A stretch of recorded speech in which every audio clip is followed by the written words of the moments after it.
Chris Pratt and Dominic Monaghan return to television, one of Ray Liotta's final projects, and a Disney favorite gets his own series of shorts on Disney+. Let's talk TV.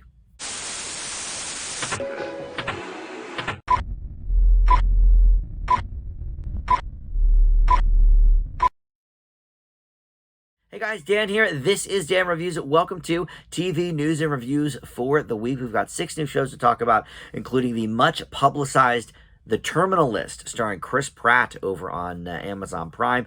We've got Blackbird, featuring Taron Egerton and Ray Liotta in one of his final projects. Maggie and Boo Bitch, both half-hour comedy programs. Moonhaven, which is a sci-fi featuring Dominic Monaghan, as I mentioned up top. And Baymax from Big Hero 6 gets his own series of helpful shorts on Disney+. So we're going to talk about all of that. But of course, first, we will do the TV news of the week. We've got plenty to talk about here, and we will start with renewals and cancellations. In renewals, well, a few very early renewals, too, by the way. Breeders returning for Season 4 on FX, which was announced the day after the Season 3 finale aired. Previous seasons are also going to begin airing in other countries that they have not previously been seen, including Latin America, and on Disney Plus in some other territories as well. I just finished Season 1 of this a couple of weeks ago. I'm always trying to play catch up because I'm so focused on watching new shows to review for you guys that, I'm always a couple of years behind, really. But I liked those first couple episodes back in 2020 when I watched them of Breeders. So I finally finished Season 1, and it's very enjoyable. So glad to hear that this is back for more. Resident Alien has been announced for Season 3 on Sci-Fi halfway through Season 2. It took a little bit of a break. The back half is going to begin on August 10th for Season 2. And with a week of delayed viewing, each episode of the second season has averaged 2.3 million viewers. Now, for Sci-Fi, that's like insane. Like, other than Sharknado, I don't really think any of their stuff ever gets to that point. But this is a very beloved show. I really, really enjoyed those first few episodes that I watched. There's another one that, in like 2 years I'll catch up on that. But yeah, for Resident Alien fans, that will be coming back after the second half of Season 2. They're going to do Season 3 probably for next year. And then this is very early as well. The Rosamund Pike show, The Wheel of Time, has been renewed for Season 3 on Amazon Prime. And Season 2 has not even come out yet, although it was renewed for Season 2 6 months before the first season even premiered. So they're like all in on this show. And I remember from when I reviewed it, it was based on like a series of books. So I don't know how many books there are in the series, but maybe each season is tackling a different one of those or something. Who knows? But I remember thinking this show was okay. I don't remember my grade for it exactly, but it's not something I'm going to go back to. It's, one of those Game of Thrones ripoffs, in my estimation. But if you are a fan, it is coming for Season 3. And then Season 2 still has to air as well. So, and then just one ending for you. And this is a show that I report on like every year when it gets renewed. Deuces and Miro. I've never seen this show, but it's done now at Showtime after 180 episodes and 4 seasons. And before that, there was more on Viceland, where the show first premiered. So I guess this was on like 4 nights a week, kind of like The Daily Show, sort of stripped in, Monday through Thursday, or maybe it was just 2 episodes a week or whatever it was. But in 4 seasons, 180 episodes, that's a lot.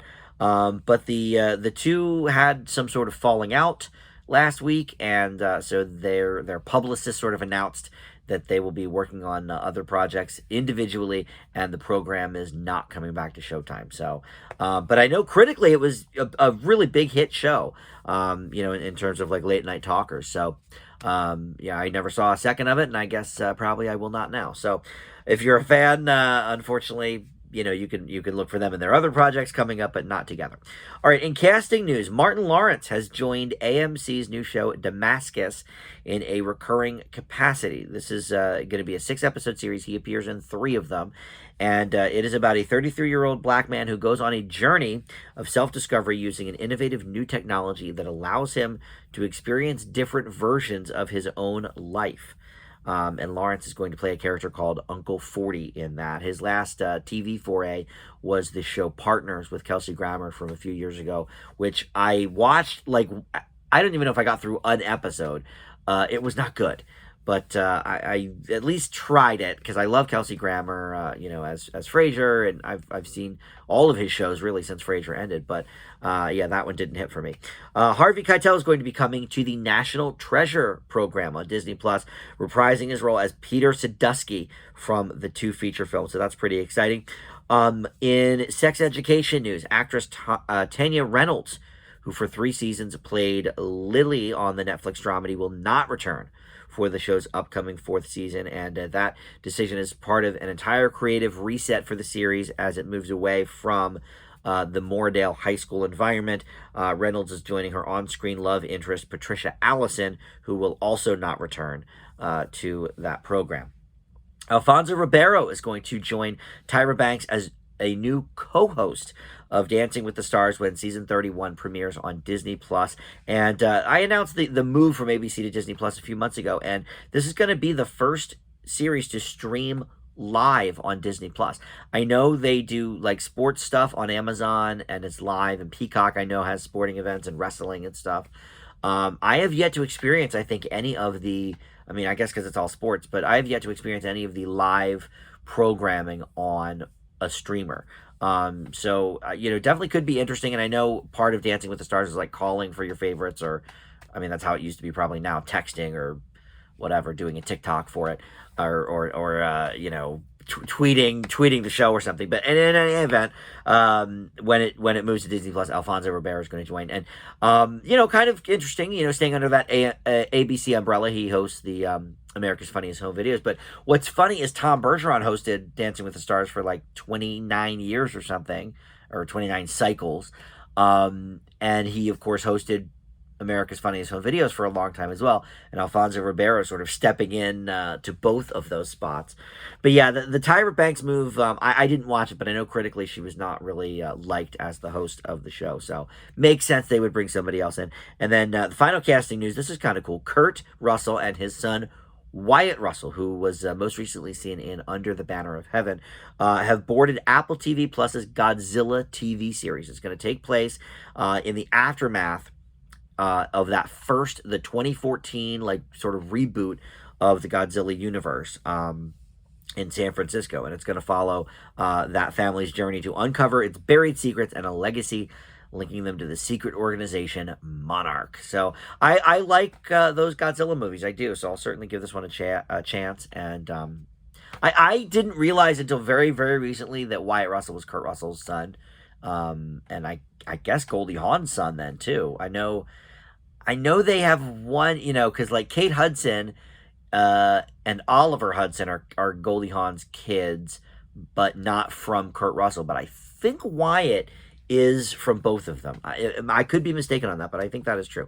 All right, so in announced programs, this is an interesting one. Hugh Jackman is going to voice Koala Man, which is ordered straight to series actually a couple of years ago. In March of 2021, they ordered this straight to series, and finally it is coming to fruition. It comes from Rick and Morty co-creator Justin Rowland, as well as Michael Cusick. And it revolves around middle-aged dad Kevin and his titular, not-so-secret identity, whose only superpower is a burning passion for following rules and snuffing out petty crime. Though it may seem like any Australian suburb, forces of evil, both cosmic and man-made, lie in wait to pounce on the townspeople. I love Hugh Jackman, and I think he really can do anything. He's already done some voice work. He was in that, the movie about was that just called The Missing Link? I forget. I think it was just called The Missing Link. Anyway, whatever it was, he was the lead voice in that. It obviously did not do very well at the box office. I can't even remember the name of it, but look, the guy can do no wrong, really. So excited about that. All right, BTS fans, this one is for you now. The Walt Disney Company and BTS's studio home called Hybe revealed a new global content partnership that will see the companies work together to produce 5 titles for Disney streaming services, including 3 projects featuring BTS themselves or members of BTS. So one of them is called BTS Permission to Dance on Stage. It's basically just a concert film from November 2021, which, by the way, they've been doing a lot of those on Disney Plus because Olivia Rodrigo had one. I know Billie Eilish did one a couple of years ago. So they're going all in sort of on the music thing. Number 2, In the Soup Friendication, which is a travel reality show with a star-studded cast, including V of BTS.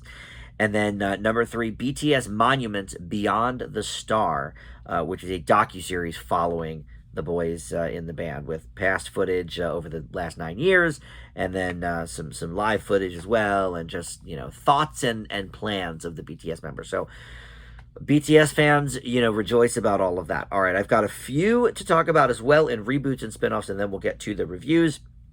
Craig McCracken has 2 series from Cartoon Network that are being revived.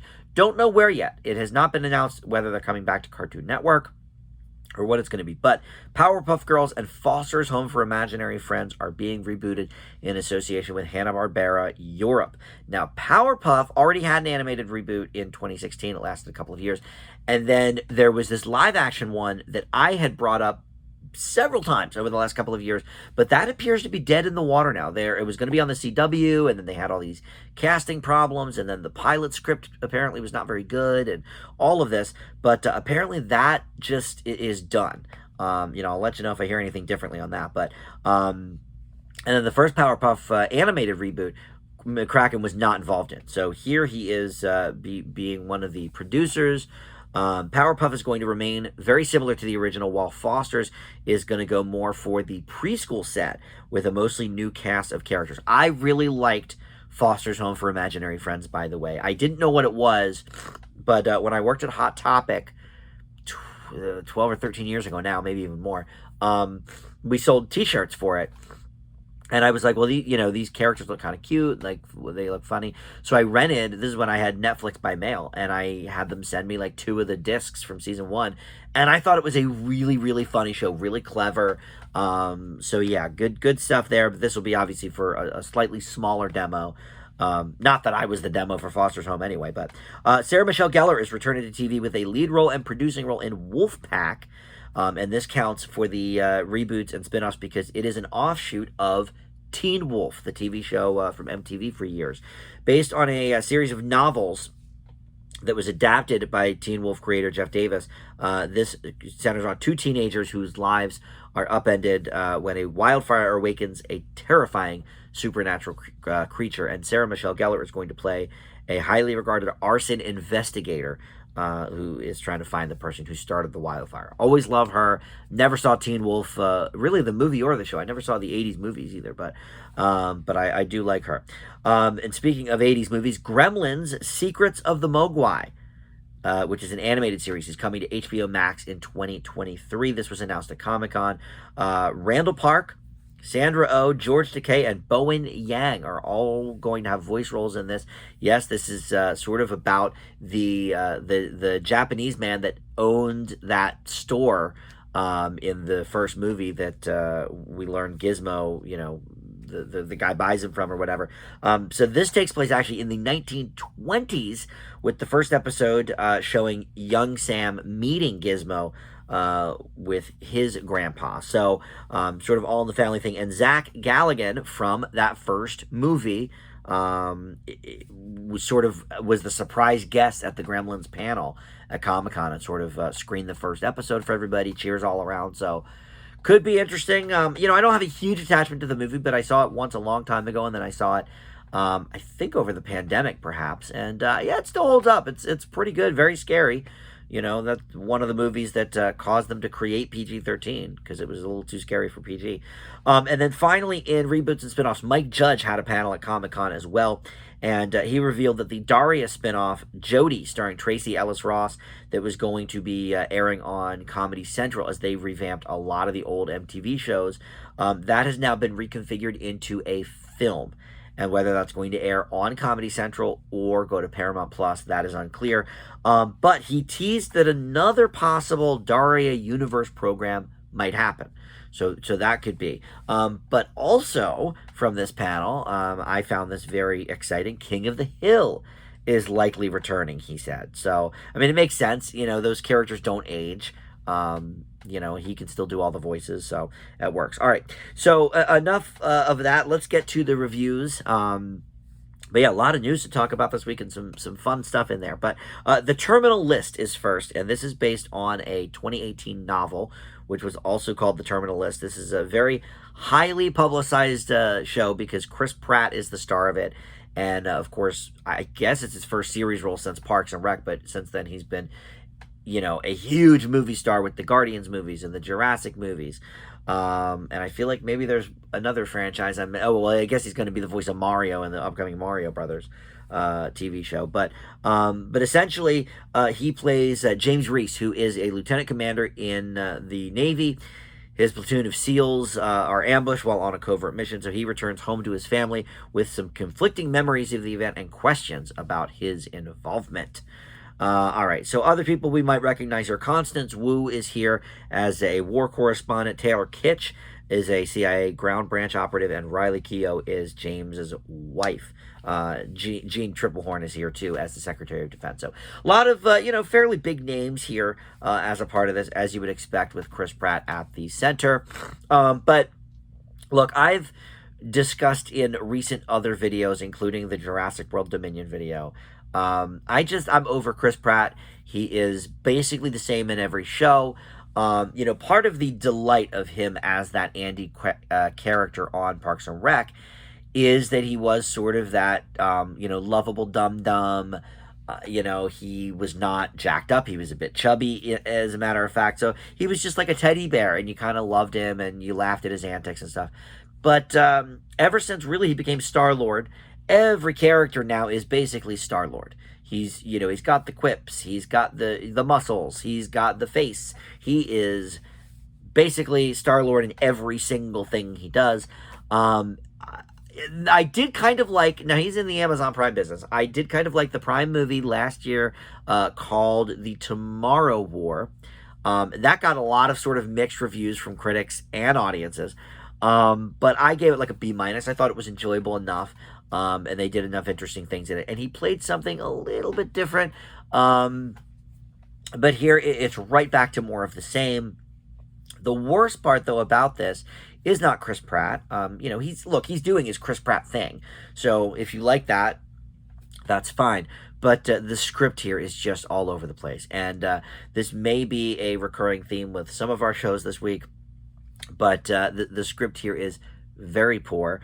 And these flashbacks, the stuff with his family in the present is so boring. I didn't care about any of it. The real juicy stuff here is in those flashbacks about what did happen and what he remembers and what they're trying to make him remember and what they're trying to, sort of implant as a memory, in him. That's the part where I was like, at least a little bit invested in the story. I still can't say the script was up to par enough for me to say, okay, now I'm like on board. Nah, it wasn't quite there. But then every time it was gaining some momentum, they would go to the family stuff with, sad sack Chris Pratt and his wife and kids that hate him and the whole thing. And it's just like, I don't care about any of this. I didn't come here for a family drama. Now, it starts with, a really good action sequence. Some of the action sequences are cool. I'll admit that. But yeah, this is just sort of like a dum-dum version of some sort of, police crime or NCIS type of show, which they're all sort of procedurals anyway. So they're not maybe of the highest caliber of intelligent writing either. But at least there you're sort of, okay, one and done, then you move to the next case in the next episode. Here we've got to spend 8 episodes or something with this matter that I personally didn't really care about. So the Terminal List is a miss for me. I give it a D+. Blackbird is next on Apple TV Plus, and this is with Taron Egerton. Greg Kinnear is in this as well, and as I keep saying, Ray Liotta is giving one of his final performances in this.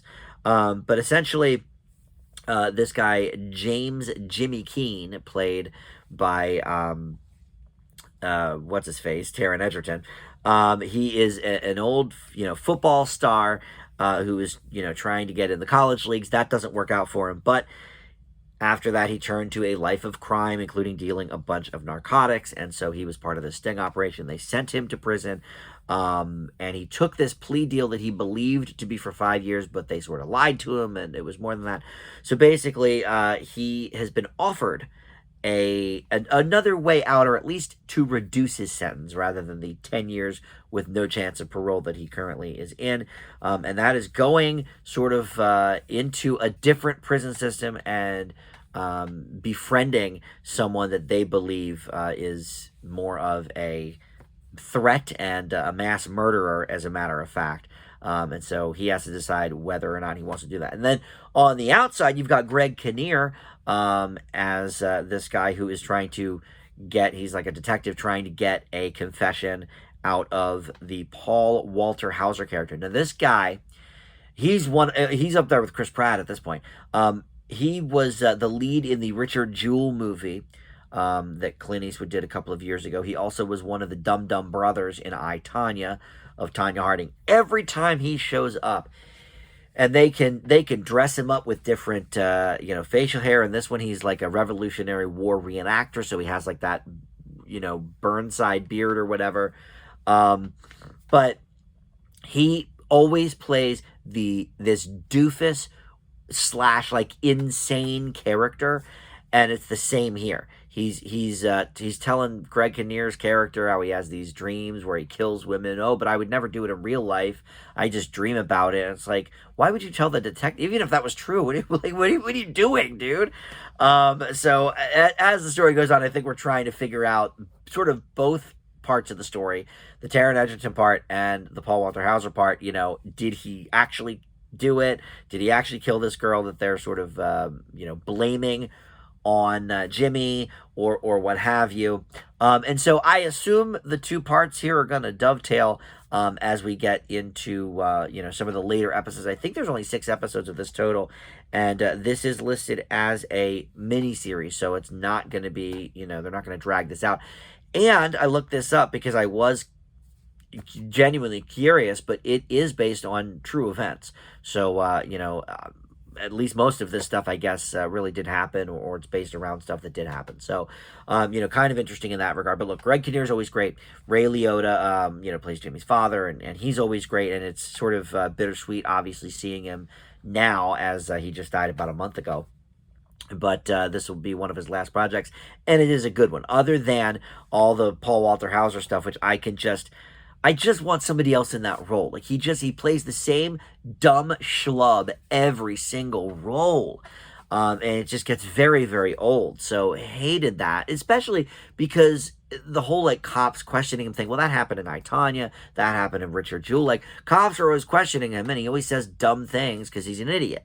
So just give me a different character. But the Taron Egerton stuff is great. They don't even really delve into the Hauser stuff until like the end of episode 1, and then a lot of episode 2 is about that. But episode 1's all about the Egerton stuff, which I found very riveting. And I'm not positive I believe his like Southern accent in this. We've seen him do different dialects in his films, but this is not my favorite accent on him. So I have mixed feelings about the show, but I did like it. I'm gonna finish it. I think it's got talk about script. This is a great script. I think maybe they just could have swapped out some of the performances. But yeah, good to see Liotta and Kinnear as always, and Liotta for maybe the last time. I leave Blackbird with a B. Up next, we're going to talk about Maggie. This is a comedy series on Hulu, and it is about a young woman who is a psychic, and she's trying to cope with her own life while, sort of dealing with other people's lives and their good and their bad things. Her present, the tagline is, she can see into the future, but her present is a mess. So Rebecca Rittenhouse plays the lead here. And one person of note, she's certainly not a household name, but Nicole Sikora, who played on Superstore. I forget the name of the character on Superstore, but she was sort of like the ditzy one who married like the loser. And she's completely different here, but I sort of recognize her, so I'm like, I gotta look this girl up. She looks familiar to me. But yeah, this is a pretty funny show, actually, and more than I think just the humor element. It is like one of those sort of Friends-ish programs. You know, you've got your Friends and How I Met Your Mother and New Girl, and this is sort of the latest one in a line of that, but with sort of a little bit of a supernatural link, because she really is apparently a very good psychic, and she really can tap into this stuff. It's not, you know, an act. So it gives us maybe a little bit of a grown-up That's So Raven kind of vibe, perhaps. You know, the way she can sort of touch a person and then see their future. But so far, I'm more interested in the characters themselves rather than the gimmick of, you know, okay, she's a psychic. We got it. That's fine. And it's maybe interesting, you know, in some aspects of the storytelling. But I'm more curious in how she navigates her relationships and her friends and all of that. This with a little, you know, better writing and maybe some getting to know the characters a little better. It's hard to do, you know, a half-hour comedy pilot where you have to introduce, you know, 6 new people all at once. But the chemistry with the cast is clicking pretty well for me. I don't think it's quite there to the point it needs to be, but one nice thing is, for whatever reason, Hulu gave this 13 episodes. That's like unheard of in streaming these days. Some of the earlier streaming shows had 13, you know, Grace and Frankie and Orange is the New Black, but usually it's like 8 to 10 is about the tops anymore. So I'm excited about that we get 13 episodes of this to actually watch these characters grow and stuff. So, you know, a good start for this program for me. You know, it could eventually be up there with, you know, the New Girl, and maybe not like a Friends, you know, it's not to that level, but certainly, you know, echoes of New Girl or Grand Crew, which is one I like now that's on NBC. So I leave Maggie with a B+. All right, after that, we're going to go to Netflix for our other half-hour comedy. It's called Boo Bitch. And you know, look, I don't really curse on this channel, and the B word is one of the things I don't usually say, but look, it's in the title of the show, so here we go. And this was created by Tim Schauer, Lauren Eagleruch, Aaron Elric, and Kuba Soystick. Soystack or something? I don't know. Some of these people I do not know, I will admit. But Awkward is one of the shows under their belt, and obviously that was, you know, a pretty big hit a few years ago. But really, the true star of the show is Lana Condor. She is a Netflix darling. She did all of the To All the Boys I've Loved movies, which there's 3 of them, and they are all, I think the lowest even I gave like a B or a B- to. They're all pretty good. And I think maybe I threw an A- in there for one of them. So it's a series I like, and I had not really seen her before those movies, but or maybe I had and just didn't realize it. But she was in then Alita Battle Angel, which I liked as well. So she's definitely an up-and-coming, you know, performer here. She basically is playing a character not dissimilar to the one in To All the Boys I Loved. I know I've been ragging on people this whole episode for playing the same character, but here's where this differs. The entire plot of this show is different than anything we've really seen before. So we start in this first episode where, yes, she is, you know, a little bit of an outcast, and she is trying to go to, you know, the dance with this hot guy, but this, you know, mean girl at school's being a B and whatever. So, I mean, it's sort of a spoiler for the first episode, but it's the premise of the show. We're in this day and age where, like, they don't get to the premise of these shows half the time until the last scene of the first episode. So it is a little spoilery, I'm sorry, but the premise of the show basically is she gets hit by a car on her way home from this party and dies. Except she is sort of still alive, and they can't figure out how. But they go to see her dead body, and she is 100% dead. So that's where, like, sort of episode 2 picks up. But that's the whole plot of the show. So I do have to kind of say it. But that's where, you know, it differs greatly from the To All the Boys movies. You know, those are sort of romantic comedies. And yes, this does seem like it's going to be some sort of romantic comedy show as well, because she is all about trying to get this guy. But it's also got all of these elements of what is happening to her, like, you know, why can she touch people, why can people see her, you know, all of that sort of thing, and how this is happening, and these girls are not rocket scientists, so it's going to be amusing, I think, to sort of see them go along the way. She is, I really do think, a star in the making, this Lana Condor, and she is the reason that this premise it's definitely still kind of wacky and zany, but it is also a bit grounded because I think she makes the character pretty realistic. And the writing does that as well. But yeah, I think she is a big part of that. So I enjoyed this one as well. Good on the half-hour comedies this week. Boo Bitch gets a B+. All right, Moonhaven is next. Dominic Monaghan stars in this program, and it is on AMC and AMC Plus. They're really, it's funny. Every week I seem to have, this cable network drop this show, or this cable network's not doing, live or scripted shows anymore. And there's a few out there, that are still all about the scripted program. Freeform is one of them. And obviously, that serves a bit of a different purpose than the AMC core audience. But AMC, it's like every 2 or 3 weeks, I feel like I have a new AMC show. And I think that's cool, it gives me a reason to stick with renting it or subscribing to AMC Plus. So anyway, Moonhaven focuses on this lunar cargo pilot called Bella Sway. And it takes place sort of on the moon. Emma McDonald plays Bella. Dominic Monaghan plays this guy, Paul Sarno. But this basically takes place on a little piece of the moon because Earth, has all but been destroyed by us, the stupid humans. This takes place 100 years in the future. And so she is accused of this crime and ends up on Moonhaven, which is this just little square patch. It's 500 square miles of a Garden of Eden type thing built on the moon to sort of get away from our problems down here. And Dominic Monaghan and Kadeem Hardison, who used to be on A Different World 30 years ago, play cops that are sort of, entrusted with figuring out what to do with this gal. Okay, so here is the other show where the writing is just horrible. And Dominic Monaghan, look, he's from the Lost family. Lost is one of those shows. There's about 3 or 4 shows that still to this day, if anybody, from that show is on something, I will check it out. Lost is still one of those shows for me.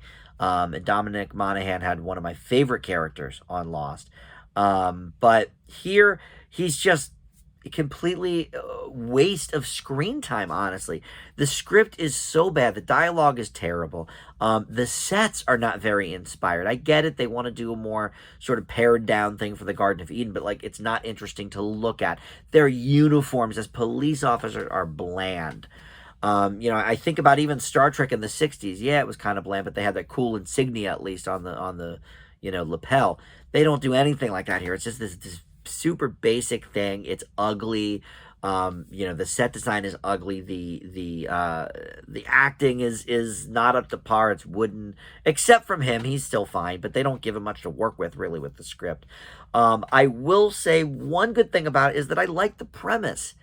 I like this idea that, and I'm not sure if it's all that new, but that, in 100 years, we're going to live on the moon, and we're going to, just have sort of this little patch of land for a few 100 miles that is, where we are going to basically reassimilate a culture and bring forth a civilization again and that sort of thing. I like these ideas, but just who cares about it in this show? Nothing's happening in regards of that. And the other thing is it's so slow. There's only 6 episodes in this first season, and I'm not sure how they're going to get anything done. I mean, the first episode almost put me to sleep. Very, very slow. So this for me is one of the worst of the year, and it's an interesting concept, or at least it could have been, that they just decided not to take advantage of. So I leave Moonhaven with a D. Finally, we've got Baymax on Disney Plus, and I don't always do the shorts. This is only like 10-minute episodes, and there's only 6 of them. But the good news about stuff like that is I can just bang them out. Usually I'll watch an episode or 2. Usually I try to watch at least 2 to review for you guys. But I just watched all 6 of these, and it took about an hour and 15 minutes. So very easy run through. And if you don't know, Baymax is that big,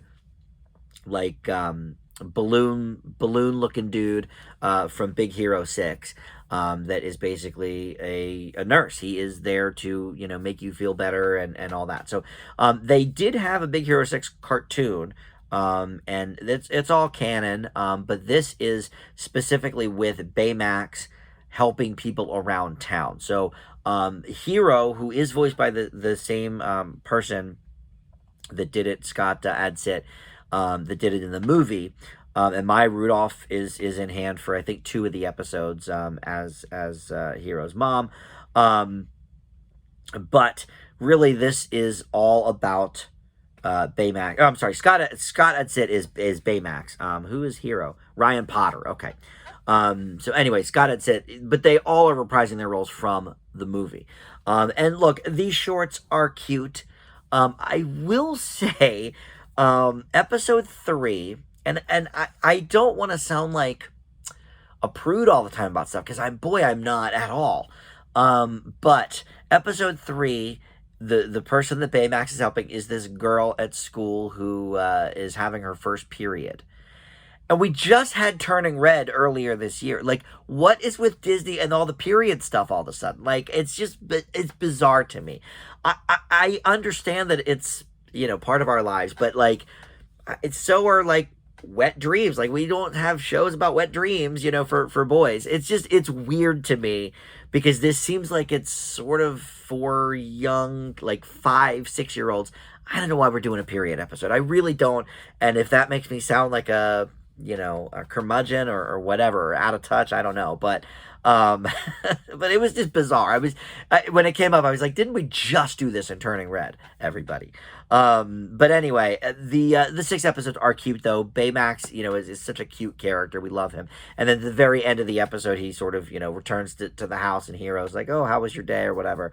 And he sort of tells him about, who he helped or whatever. So, and it's dedicated to the nurses of the world. So that's very, wonderful now, of course, with, knowing what nurses really do sacrifice for us on a daily basis here, since COVID, as if we didn't know already. So that's nice too, but it's all sort of like a little too cutesy in that regard. Like, we get it.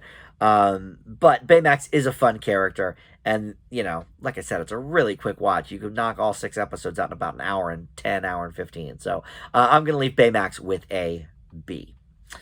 All right, so that is going to do it. We've got more TV news and reviews for you in about a week's time, and thank you so much for watching. We'll see you back here next time. Bye.